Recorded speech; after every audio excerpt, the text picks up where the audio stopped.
यह कक्षा 11वीं गणित एनसीईआरटी प्रश्नावली 1.4 समुच्चय। तो समुच्चयों पर संक्रियाएं क्या है इसमें कि पहला है समुच्चयों का सम्मिलियन यानी यूनियन ऑफ सेट्स। तो यह किस प्रकार ज्ञात करेंगे कि समुच्चय का यूनियन। तो कोई भी समुच्चय जैसे एक समुच्चय है, इसमें अवयव हैं 1 2 3 तीन अवयव हैं। मान लो समुच्चय बी में अवयव हैं 2 4 6 और 8। ये अवयव हैं काय कि समुच्चय बी के। अगर हम इनका यूनियन निकालें यानी सम्मिलियन निकालें तो इस प्रकार ए यूनियन, यू से दर्शाया जाता है यूनियन यानी संघ, ए यूनियन बी बराबर। तो यूनियन में क्या करते हैं अपन, कोई भी पूरी संख्या लेंगे पहले तो 1 2 3 1 2 3। अब इस सेट के जब हम अवयव लिखेंगे तो जो लिख चुके हैं वो नहीं लिखना है अपन को, जो इसमें शेष हैं वो लिखेंगे। जैसे इसमें 2 लिख चुका है, अब 2 नहीं लिखेंगे, अब लिखेंगे यहां से कौन सा 4 6 और 8। इसका मतलब है कोई भी जब हम इनका यूनियन ज्ञात करेंगे तो कोई भी जो संख्या डबल होगी वो छोड़ देंगे हम, उसको केवल एक बार ही गिना जाएगा। जैसे समझ लें एक उदाहरण से कि मान लो चाय पीने वाले व्यक्तियों की संख्या है 15। जो चाय पीने वाले व्यक्तियों की संख्या 15 है और काफी पीने वाले व्यक्तियों की संख्या है 10। काफी पीने वाले व्यक्तियों की संख्या 10, लेकिन कुल पेय पदार्थ जो पिए गए हैं वो हो गए हैं 30। कुल कितने 30 पेय पदार्थ पिए गए हैं। तो जो कि 15 और 10 हो तो 25 रहे थे, व्यक्ति तो कुल 25 हैं, लेकिन पेय पदार्थ कितने, चाय और काफी कितनी पी गई हैं 30। तो कुछ व्यक्ति ऐसे हैं जो कि वो चाय को भी पसंद करते हैं और काफी को भी पसंद करते हैं। इसका मतलब 5 व्यक्ति ऐसे हैं जो या मतलब चाय भी पी उनने और काफी भी पी है, तब तो 30 हुए। तो जब अगर हम कुल व्यक्तियों की संख्या ज्ञात करेंगे तो उनको केवल एक बार गिना जाएगा कि कुल कितने व्यक्ति हैं, यानी कुल तो कितने व्यक्ति होंगे, कुल व्यक्ति हैं कितने 25, लेकिन जो पेय पदार्थ पिए गए हैं उनके द्वारा वो है 30। तो क्या 30 व्यक्ति हुए, 30 व्यक्ति नहीं है, 5 व्यक्ति उनमें से ऐसे हैं 25 में से कि जिनने चाय भी पी है और काफी भी पी है। तब यदि हम उनका यूनियन ज्ञात करें कि कुल व्यक्ति कितने हैं तो केवल उनको एक बार गिना जाएगा इस सेट में। जब कि अगर वो चाय में उनका यहाँ नाम लिख गया तब उसको फिर जब पूरा दोनों का यूनियन करेंगे तो केवल एक बार नाम लिखेंगे, तब वो कितने हो जाएंगे 25 ही होंगे इसमें। यानी जो 5 ऐसे हैं जो चाय भी पसंद करते हैं और काफी भी, उनको हम अलग कर देंगे, उनको अलग कर देंगे, केवल एक बार लेंगे हम, एक बार उनका नाम लिख गया तो दूसरा बार उसका नाम नहीं लिखेंगे, तब तो उनका यूनियन यानी कुल कितने व्यक्ति हैं ये कहलाता है यूनियन। जैसे अपन ए बराबर अभी हमने समझाया कि 1 2 3 यह समुच्चय है, बी बराबर 2 4 6 8 है, तो इसमें 2 ऐसा है कि 2 बार आ रहा है तो इसको एक बार ही लिखा जाएगा। तो इसमें 1 2 3, अब इसके बाद इस समुच्चय की जब अब लिखेंगे तो जो इसमें लिख चुके हैं वो नहीं लिखना है, यानी 2 लिख चुका है तो वो नहीं लिखेंगे, अब लिखेंगे यहाँ से 4 6 8। तो ए कहलाता है इसका यूनियन। यूनियन यानी संघ भी कहते, ए संघ बी या ए यूनियन बी या ए सम्मिलियन बी। इसके बाद है समुच्चयों का सर्वनिष्ठ। सर्वनिष्ठ कहलाता है जो दोनों में हो। जैसे अभी हमने बताया था कि कुल 25 व्यक्ति हैं लेकिन जो पेय पदार्थ पिए गए वो 30 हैं, तो 5 व्यक्ति ऐसे हैं जो दोनों में शामिल हैं। इसका मतलब वो कौन से व्यक्ति हो गए, सर्वनिष्ठ वाले, जो चाय भी पीते हैं और काफी भी, यानी चाय भी पसंद है और काफी भी पसंद है, यानी दोनों पेय उनने लिए हैं। तो इसका मतलब है समुच्चयों का सर्वनिष्ठ में कौन से व्यक्ति आ जाएंगे, वो 5 व्यक्ति आ जाएंगे। जैसे अगर इसका हम सर्वनिष्ठ निकालें तो ए बराबर क्या है 1 2 3 और बी बराबर है 2 4 6 8। तो जब हम इनका सर्वनिष्ठ निकालेंगे ए सर्वनिष्ठ बी, ए सर्वनिष्ठ बी या A intersection B, intersection of sets, यानी ए इंटरसेक्शन बी या ए सर्वनिष्ठ बी, कुछ भी इसको पढ़ सकते हैं अपन। तो ए इंटरसेक्शन बी या ए सर्वनिष्ठ बी बराबर क्या हो जाएगा, जो दोनों में हो, तो दोनों में तो केवल एक ही अवयव है ऐसा 2, तो यह 2 आ जाएगा। 2 इसका क्या हो गया, 2 हो गया इसका सर्वनिष्ठ, यानी ए आंसर। या इसका मतलब जो यहाँ 30 पेय पदार्थ पिए गए हैं, 5 व्यक्ति ऐसे हैं जो दोनों पेय पदार्थ पिए हैं तो वो आएंगे इसमें 5। तो यह भी समझ में आ गया होगा। बिल्कुल सरल है सर्वनिष्ठ ज्ञात करना, दोनों में जो हो वो सर्वनिष्ठ।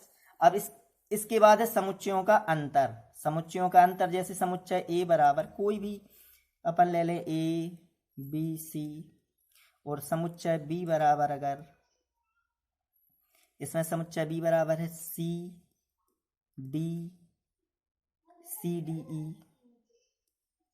तो अगर हमको ए ऋण बी ज्ञात करना है, ए ऋण बी, इसका मतलब है ए ऋण बी का मतलब हो तो ओनली ए, यानी जो बी में अवयव होंगे वो नहीं लिखेंगे हम। जैसे ए का अवयव देखो ए बी सी है, लेकिन बी के अवयव देखो यहाँ सी इसमें है, इसमें है। तो यदि हमें ए ऋण बी निकालना है, इसका मतलब है ओनली ए, तो इसका मतलब इसमें सिर्फ ए और बी आएंगे। ए और बी क्यों आए? क्योंकि इसमें जो ए ऋण बी है वह इसका मतलब होता है ओनली ए, सिर्फ ए। तो सिर्फ ए में ऐसी कौन सी अवयव हैं जो बी में नहीं है? तो ए और बी ऐसे अवयव हैं ए में जो कि बी में नहीं है। बी में सी इसमें है, सी इसमें, तो सी नहीं लिखेंगे फिर हम इसका। अगर हम पूछें कि बी ऋण ए में कौन कौन सी अवयव? ओनली, इसका मतलब कहलाया ओनली बी। तो ओनली बी है जो, उसमें किस प्रकार लिखेंगे? इसमें क्या है डी और ई, डी और ई क्यों? क्योंकि सी इसमें इसलिए नहीं लिखा जाएगा क्योंकि वो तो ए में है, और इसका मतलब हुआ ओनली बी। अपन एक जैसे बेनारिक से समझाएं हम,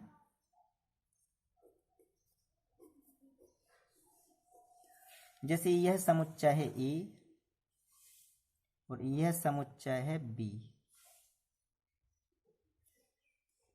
यह समुच्चय ए और यह समुच्चय बी। अगर हम कहें कि ओनली ए का मतलब है ए ऋण बी का मतलब है जे वाला हिस्सा, देखो जे इतना, यहां से इतना ओनली, ये देखो ये हो गया ये तो सर्वनिष्ठ वाला भाग है, तो ये नहीं लिखेंगे, ये तो बी में आ रहा है, बी में भी आ रहा है, तो इसका मतलब जो ए वाला भाग होगा वो हो जाएगा ए ऋण बी। अगर हम पूछे बी ऋण ए कौन सा हिस्सा हुआ? ये सर्वनिष्ठ का छोड़ दें, यहां से इतना जे वाला भाग क्या होगा? बी ऋण ए। अगर हम पूछे ए सर्वनिष्ठ बी, सर्वनिष्ठ यानी दोनों में हो, जो दोनों में ए वाला भाग है जी सर्वनिष्ठ है, जी वाला भाग इतना सर्वनिष्ठ। अगर हम पूछे कि ए यूनियन बी का मतलब होता है दोनों का पूरा वाला, जे वाला, जे हो गया पूरा ए यूनियन बी। तो यह समझ में आया होगा बेनारिक से कि ए ऋण बी कौन कहला? ओनली ए, यानी सिर्फ ए का हिस्सा जे वाला, यहां से ओनली ए, जे छूट जाएगा पूरा यहां तक, ओनली ए कहलाया जे इतना हिस्सा। तो और ओनली बी यानी बी ऋण ए कौन सा कहलाया? यहां से जे आया, जो जे ओनली बी, जो सर्वनिष्ठ वाला हिस्सा वो नहीं लिखेंगे, ओनली बी ए हो गया। सर्वनिष्ठ आएगा जी दोनों वाला, ए सर्वनिष्ठ बी, ये हो गया। अगर हम यूनियन ज्ञात करें ए यूनियन बी यानी पूरा का पूरा, तो इससे भी समझ में आ गया हुआ। असंयुक्त समुच्चय होता है तो पहले ए ऋण बी का मतलब समझ में आया कि जो ए में ओनली जो ए में अवयव हों वह भर लेंगे और जो बी में है वो नहीं लेंगे, ओनली ए वाला। ए ऋण बी का मतलब ओनली ए और बी ऋण ए का मतलब ओनली बी।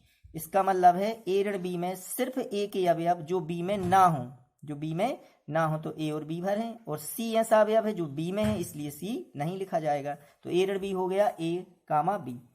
इसी प्रकार बी ऋण ए हमने बताया है कि डी और ई होगा।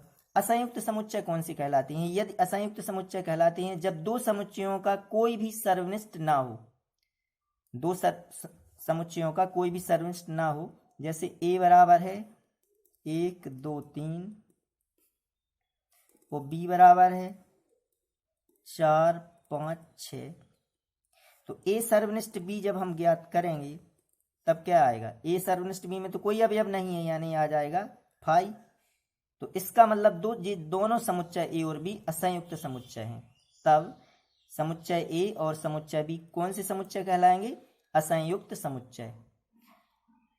तो बस इसमें केवल इस प्रश्नावली में समुच्चयों पर संक्रियाओं में क्या क्या है, सम्मिलियन यानी यूनियन ऑफ सेट्स, यानी ए यूनियन बी ज्ञात करना है, फिर ए सर्वनिष्ठ बी ज्ञात करना है, फिर समुच्चयों का अंतर ए ऋण बी ज्ञात करना है, और असंयुक्त समुच्चय यानी जब दो समुच्चयों का कोई भी सर्वनिष्ठ ना हो तब कहलाते हैं वो असंयुक्त समुच्चय।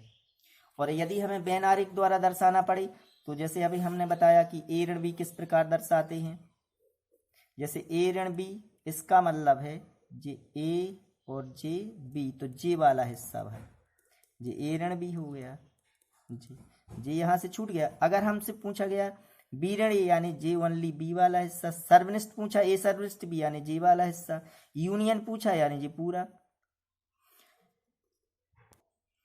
तो प्रश्नावली 1.4 NCERT कक्षा 11वीं का पहला क्वेश्चन है जो कि निम्नलिखित में से प्रत्येक समुच्चय युग्म का सम्मिलियन ज्ञात कीजिए, यानी यूनियन ज्ञात करना है इनका। तो हल करें कि एक्स यूनियन बाई, सम्मिलियन को यू से दर्शाना है, यू यानी यूनियन, यूनियन यानी संघ यानी सम्मिलियन, बराबर।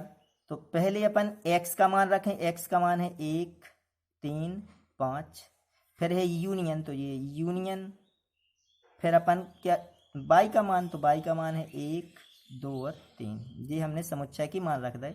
अब यूनियन में क्या करते हैं अपन, प्रत्येक संख्या लिखना है लेकिन हमको डबल नहीं लिखना। जैसे एक तो एक यहाँ पे है तो एक लिख दिया, अब एक के बाद दो इसमें है तो 2 लिख लो, 2 के बाद 3, क्रम से लिखें ताकि, अब 1 3 तो लिख चुका है, अब इसका कौन सा अवयव बचा है, केवल 5, बस ये यूनियन बी हो गया, या एक्स संग बाई या एक्स यूनियन बाई, या इसका आंसर हो गया।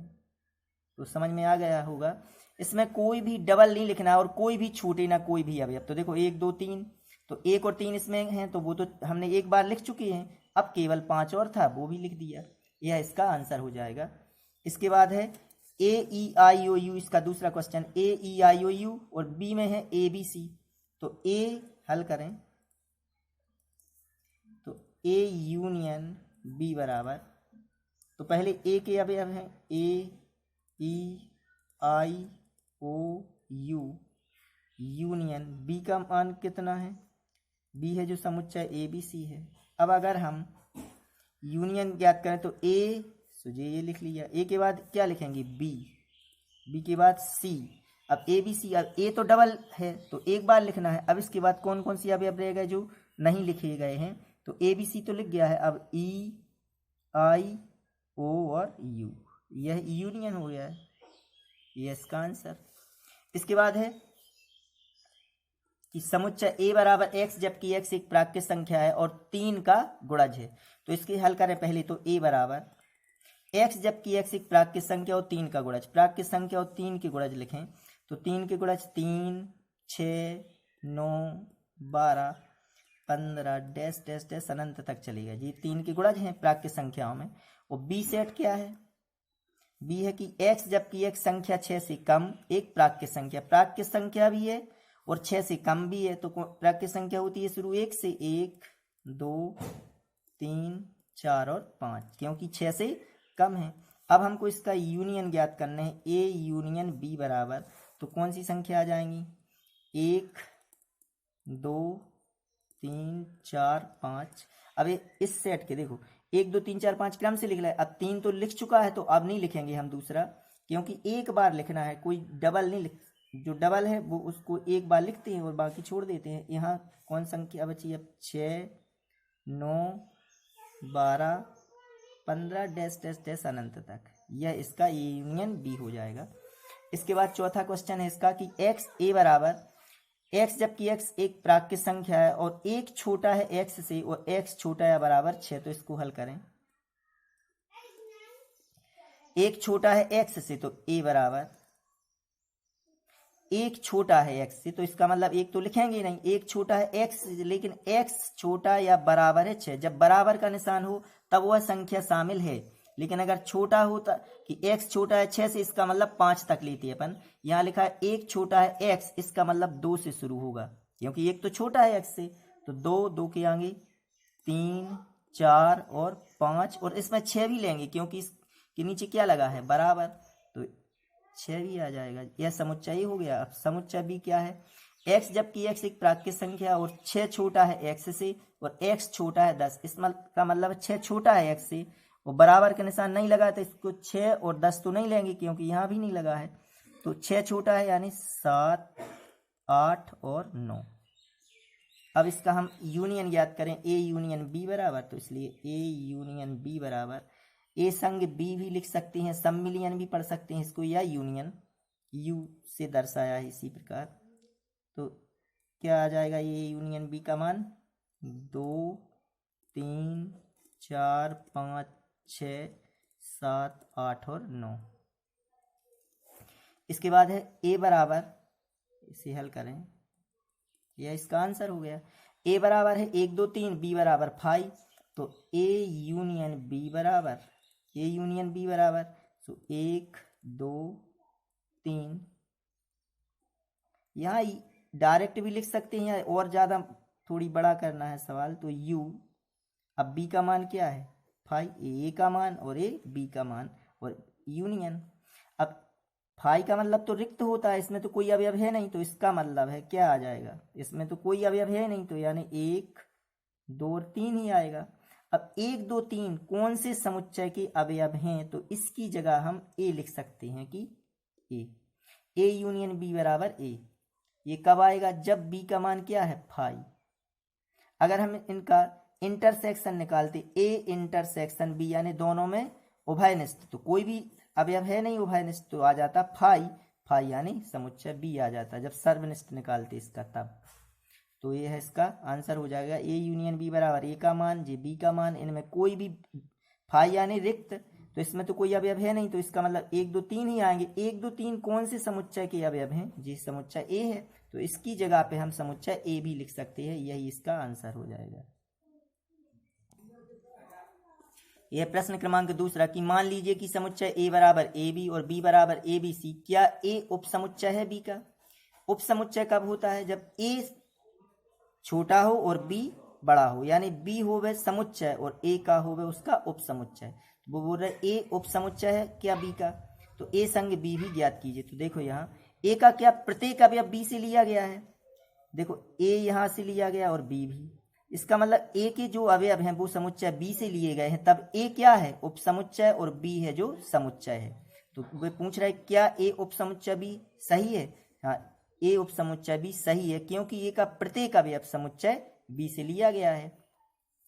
इसके पूरे अवयव इसमें से मिलें तब यह क्या हो जाएगा, इसका उप समुच्चय, यानी ए उप समुच्चय है बी का। क्या बी उप समुच्चय है ए का, बी उप समुच्चय ए का नहीं है, क्योंकि जो बी में अवयव है जो सी वो इसका अवयव नहीं है। तो इसका मतलब जे क्या है समुच्चय और ए क्या है उप समुच्चय, यानी इसी के अवयव इसमें आ जाए तो वो कहलाता है उप समुच्चय। जैसे हमने बताया था कि परिवार में 10 व्यक्ति हैं, मान लो 3 व्यक्ति अलग हो गए, एक नया परिवार बना लिया उन्होंने, तो वह जो नया परिवार है इसी परिवार में से आए हैं वो सदस्य, तब उस जो नया परिवार है उसको उस परिवार का क्या कहेंगे उप समुच्चय। तो यहाँ चूंकि समुच्चय ए का प्रत्येक अवयव समुच्चय बी से लिया गया है, समुच्चय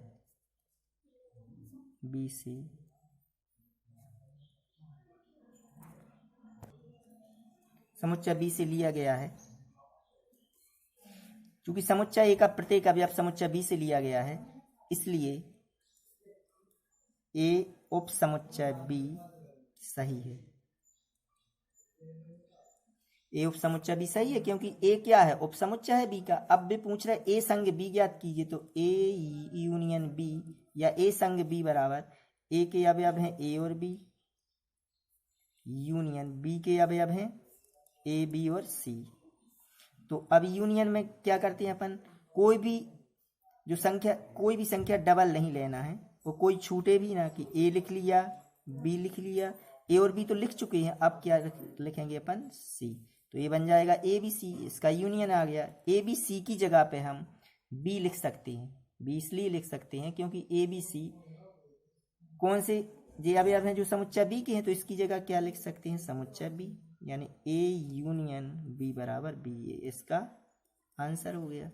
अब लेकिन यहाँ इंटरसेक्शन निकालते अगर सर्वनिष्ठ तो क्या आ जाता दोनों का सर्वनिष्ठ ए और बी, इसका मतलब ए बी की जगह क्या लिख सकते हैं हम ए, यह इसका आंसर हो जाता है जब सर्वनिष्ठ पूछते तब। इसी प्रकार प्रश्न तीसरा है कि यदि ए और बी दो ऐसे समुच्चय हैं कि ए उप समुच्चय बी तो ए संग बी क्या है, ज्यों का त्यों क्वेश्चन पूछ लिया। तो अपन यहां मान लो, माना इस प्रकार अपन को मानना है समुच्चय ए और बी, ताकि ए उप समुच्चय हो बी का, यानी ए के अवयव हैं जो बी में से लिए जाएं और बी बड़ा हो सेट और ए छोटा हो, क्योंकि ए उप समुच्चय है बी का, ए उप समुच्चय है बी का। तब माना समुच्चय के बराबर कोई भी संख्या मान सकते हैं, जैसे अपन मान लें 1 2 3 और समुच्चय बी बराबर अब 1 2 3 और 4। अब देखो जी पूरे अवयव इसी में से लिए गए हैं, इसका मतलब ए उप समुच्चय है बी का तो ए संग बी, तो इसलिए क्योंकि ए उप समुच्चय है बी तब ए संग बी बराबर, यहाँ ए उप समुच्चय है बी का, तब ए संग बी बराबर ए का मान है कितना 1 2 3 यूनियन बी का मान है 1 2 3 और 4। अब इनका यूनियन निकालें अपन तो 1 2 3 1 2 3 लिख चुके, तो ये तो अब फिर से लिखेंगे नहीं, अब आ जाएगा 4। 1 2 3 4 कौन से समुच्चय के अवयव हैं, जो कि समुच्चय बी के हैं, यानी ए यूनियन बी बराबर बी, ये इसका आंसर हो जाएगा। प्रश्न चौथा है कि यदि a बराबर 1 2 3 4, समुच्चय b बराबर 3 4 5 6, समुच्चय c बराबर है जो 5 6 7 8 और d बराबर है 7 8 9 10, तो निम्नलिखित ज्ञात कीजिए। जो कि अभी प्रश्न तीसरे में हमने a यूनियन b, a संग c, b संग c, यहाँ 4 समुच्चय दिए हैं, तो उसी प्रकार जिस प्रकार अभी तीसरा क्वेश्चन किया है उसी प्रकार है चौथा। जैसे हम पहला क्वेश्चन हल करें, या पहला है ए यूनियन बी बराबर, तो ए का मान कितना है यहाँ 1 2 3 4, यह समुच्चय ए का मान, यह यूनियन। अब समुच्चय बी का मान कितना है, समुच्चय बी है जो 3 4 5 और 6। अब हमको यूनियन निकालना है तो कोई भी संख्या डबल नहीं लिखनी चाहिए, तो 1 2 3 4। अब यहाँ तक तो अब 3 और 4 तो लिख चुके, अब आ जाएगा इसमें 5 और 6। तो इसी प्रकार है दूसरा क्वेश्चन, तीसरा क्वेश्चन, चौथा क्वेश्चन। एक और हम इसमें से चौथा कर दे रहे हैं जी, तो बन जाएंगे ए यूनियन सी, यानी ए और सी का यूनियन बनाना है। तो यहाँ क्या है 1 2 3 4, इसके बाद आ जाएंगे 5 6 7 8, ए आ जाएगा A union C. B union C ज्ञात करना है, बी ए है सी ए है, यूनियन ज्ञात करें तो 3 4 5 6, यहाँ 5 और 6 तो लिख चुके हैं, अब 7 8 और आ जाएगा, यानी बी यूनियन सी हो जाएगा। B union D, B union D किस प्रकार ज्ञात करेंगे, यह बी है और यह डी, यानी 3 4 5 6 और इसके बाद आ जाएंगे 7 8 9 और 10। तो यह तो चारों क्वेश्चन इसी प्रकार हैं, तो ये कर लेना। इसके बाद 5 6 और 7 ये भी एक से हैं बिल्कुल, A union B union C, यहाँ 3 समुच्चयों का यूनियन ज्ञात करना, B union A union B union D, यहाँ B union C union D. कोई भी क्वेश्चन, तीनों क्वेश्चन एक से, इसका हम 7वां क्वेश्चन करते रहे। इसी प्रकार 5वां है, इसी प्रकार 6वां है।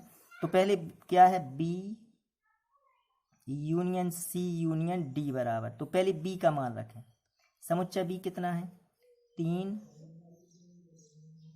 3 4 5 और 6 यूनियन। अब सी का मान, सी का मान क्या है समुच्चय, सी में है 5 6 7 8। अब यूनियन काय का मान, डी का मान, डी, डी का मान है 7 8 9 और 10। अब अपन इसको यूनियन कोई भी संख्या अब लिखें अपन, तो 3 4 5 6, अब यहाँ तक लिख लिया। अब 5 और 6 तो पहले से लिख चुके हैं, अब इसका लेंगे 7 और 8। अब इसमें आए तो 7 और 8 लिख लिए, अब आएगा 9 और 10। हम चारों का भी निकाल सकते हैं कि ये union B union C union D, तब भी तो यह इसका आंसर हो जाएगा। तो यह भी बन जाएंगे कि A union B union C में क्या आएगा A union B union C, जैसे 5 में करते हैं अपन, तो A union B union C, तो देखो 1 2 3 4 इसके, अब बी में आए तो 3 4 लिख चुके हैं, 5 और 6 लेते, सी में आए तो 5 और 6 लिख चुके हैं, यानी 7 8 और ले लेते, यानी कहाँ तक आता, 1 2 3 4 5 6 7 8, ये आ जाता आंसर 5 का, A union B union C का। तो इसी प्रकार ये पूरे क्वेश्चन करना है। प्रश्न 5 है कि प्रश्न 1 में दिए प्रत्येक समुच्चय युग्म का सर्वनिष्ठ ज्ञात कीजिए। अभी क्या ज्ञात किया था, सम्मिलन, अब ज्ञात करना है सर्वनिष्ठ। सर्वनिष्ठ यानी जो दोनों में हो। तो यहाँ हल करें अपन कि एक्स सर्वनिष्ठ बाई, ये सर्वनिष्ठ का निशान है या इंटरसेक्शन, एक्स इंटरसेक्शन बाई बराबर, तो यहाँ पहले एक्स का मान 1 3 5, जी सर्वनिष्ठ 1 2 और 3, सर्वनिष्ठ यानी जो दोनों में हो। ऐसी कौन सी संख्या है इसमें जो दोनों में हो, यानी इसमें 1 है और 3 है, 1 और 3 दोनों में है, तो इसका आंसर हो जाएगा 1 और 3, यह सर्वनिष्ठ है। और इसका यूनियन, इसके पहले हमने क्वेश्चन में जो यूनियन यानी संघ ज्ञात किया, तो 1 2 3 और 5, वो उसका आंसर था। इसका दूसरा है, हल करें, यानी ए इंटरसेक्शन बी बराबर, ए का मान क्या है, ए ई आई ओ यू, इंटरसेक्शन बी का मान है ए बी और सी। तो इसमें दोनों में कौन सी संख्या मिल रही जो सर्वनिष्ठ हो, तो ए इसमें है, ए इसमें, तो इसका आंसर हो जाएगा ए। यस, इंटरसेक्शन यानी सर्वनिष्ठ हो गया, यह आंसर। इसके बाद तीसरा क्वेश्चन है इसका कि x जबकि x, तो हल करें तो a बराबर क्या हो जाएगा, x जबकि x एक प्राकृत संख्या है, प्राकृत संख्या 3 का गुणज, यानी 3 6 9 12 15। अभी इसके पहले हमने ये क्वेश्चन यूनियन यानी सम्मिलियन में ज्ञात किया, अब सर्वनिष्ठ में ज्ञात करें। वही प्रश्न ज्यों की त्यों है। समुच्चय बी बराबर क्या हो जाएगा, x जबकि x संख्या 6 से कम एक प्राकृत संख्या, तो 6 से कम प्राकृत संख्या 1 2 3 4 और 5।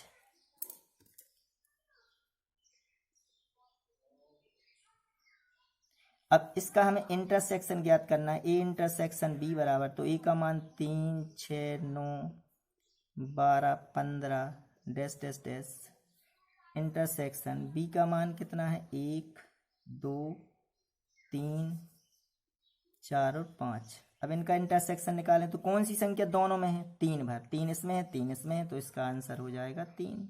ये इंटरसेक्शन बी यानी सर्वनिष्ठ ज्ञात कर लिया हमने। इसके बाद है प्रश्न चौथा, x जबकि x एक प्राकृत संख्या है और एक छोटा है, तो इसका हल करें।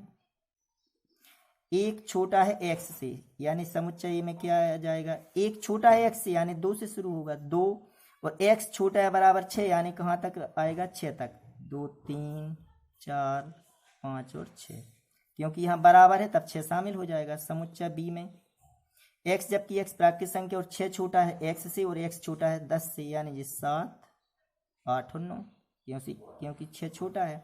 अब ए सर्वनिष्ठ बी ज्ञात करें। क्या दोनों में कोई सर्वनिष्ठ संख्या दिख रही है, ये समुच्चय ए के अवयव हैं 2 3 4 5 और 6 सर्वनिष्ठ, और बी के हैं जो 7 8 और 9, कोई सर्वनिष्ठ है इसमें, कोई भी संख्या उभयनिष्ठ नहीं मिल रही, इसलिए इसका आ जाएगा 5, या इसका आंसर हो जाएगा। इसके बाद है a बराबर 1 2 3 और b बराबर 5, तो यहाँ हल करें तो a सर्वनिष्ठ b बराबर, a का मान है 1 2 3, सर्वनिष्ठ b का मान क्या है 5। इनमें ऐसी संख्या जो दोनों में हो, दोनों में तो कोई संख्या नहीं मिल रही हमको, a सर्वनिष्ठ b में कोई भी ऐसी संख्या जो दोनों समुच्चय में हो, ऐसी कोई नहीं है, तब आ जाएगा 5, और 5 यह 5 मतलब बी सेट, यानी इसका मतलब है बी लिख सकते हैं यहाँ, यह इसका आंसर हो जाएगा। तो यह समझ में आ गए होंगे कि x सर्वनिष्ठ बाई किस प्रकार ज्ञात करते हैं। ये x के अवयव और यह x समुच्चय और यह बाई सर्वनिष्ठ यानी जो दोनों में हो, दोनों में इसमें 1 और 3 है, तो 1 और 3 इसका आंसर। इसमें a और b, तो इनका दोनों का सर्वनिष्ठ का है a भर, क्योंकि दोनों में a मिल रहा है। इसी प्रकार इसमें समुच्चय a में 1 2 3 4 5 6 मतलब 3 6 9 12 15 और 1 2 3 4 5, तो अगर हम सर्वनिष्ठ ज्ञात करें जो दोनों में हो, तो दोनों में सिर्फ एक ही अवयव है 3, यह इसका आंसर हो जाएगा। इसमें कोई भी सर्वनिष्ठ नहीं मिल रहा है, इसका मतलब इसमें 5 इसका आंसर होगा, और इसमें भी कोई नहीं मिल रहा है, यानी 5 यानी बी सेट, तो यहाँ बी सेट लिख दिया। यह इसके आंसर हो गए। तो यह भी बिल्कुल सरल है।